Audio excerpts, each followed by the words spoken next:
Մեղադրյալ Լիդիա Արմենակի Մանտաշյանի նկատմամբ կիրառված խափան միջոց կալանքը փոխել, վերացնել, վերջինիս նկատմամբ որպես խափան միջոց կիրառել վարչական հսկողությունը,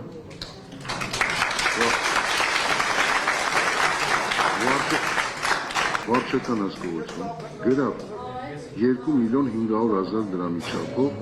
բացակայելու արգելքը։ Անմիջապես ազատ եք արձակում դատական նիստերի դահլիճից։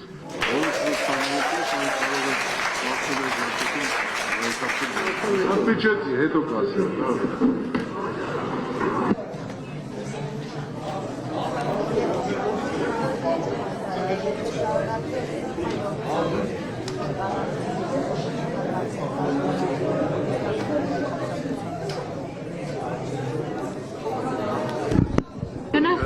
Դահլիճում ներկա սիրելի մարդիկ,